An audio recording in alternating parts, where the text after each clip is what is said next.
God of covenants. He said, that's what you want? Well, that's what you will have. And until someone's eyes are open to see what's going on here and break the covenant that they establish, every last one of those family bloodline members will suffer some form of negativity.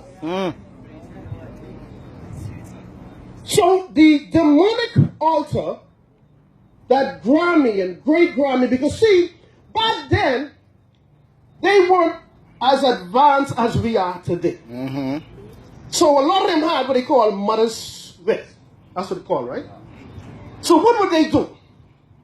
Remember when you was young and the child choking? So instead of they slap the child in the back, they what I do? The child tongue hanging on his head, ready to keel over and die.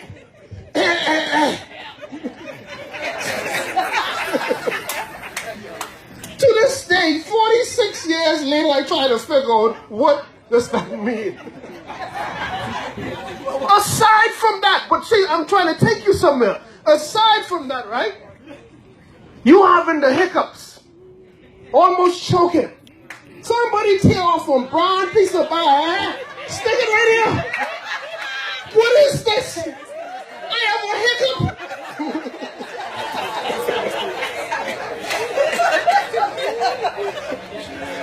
And you're trying to figure out what are these people doing. But you young, you can't question them, because that's 3 hours worth of beating right there. Minimum. That's beating. I'm showing you traditions that nobody knew what the origin of them came from. Come on now. So the child screaming in the night, like he sees something. They voice in there, give me one black string. They tired around this child arm, not knowing that the origin of that is from the world of witchcraft. My God.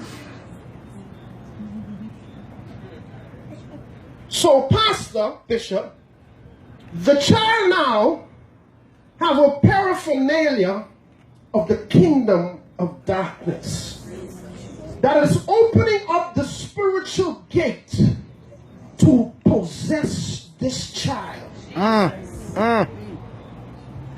you trying to figure out why this child so rude and disgusting. Why John does lie so much when you were the major contributor based on your ignorance in putting this on the child. So Paul, like Jesus said, I will not have you ignorant. That's what I'm here to do. To break up the ground of ignorance, to introduce you to the knowledge of God, to change the way that you used to perform before. Because everything you're doing now, it is as a result of what you learned from the past. Back then.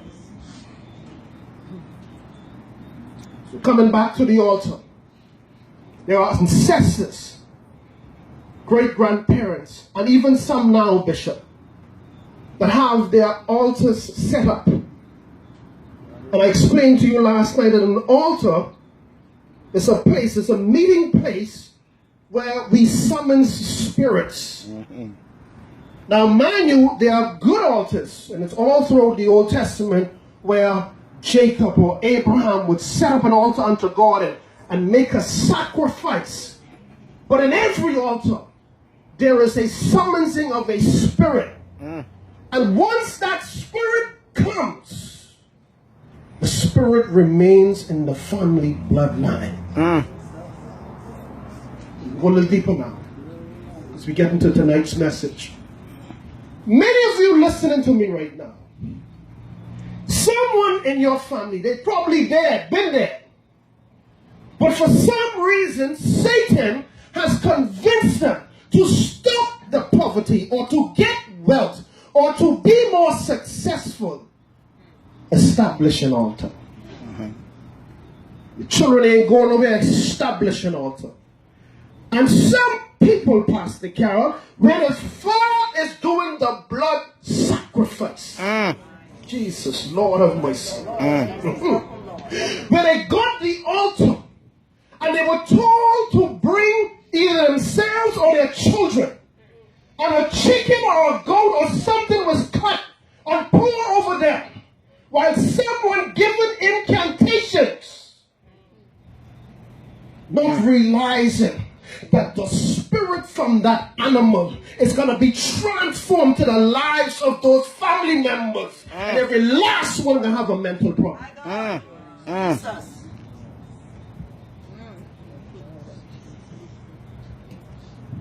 It's a time release.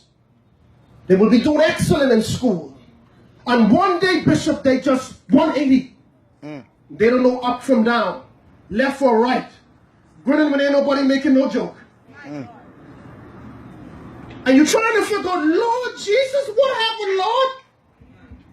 Jesus will say, you tell me.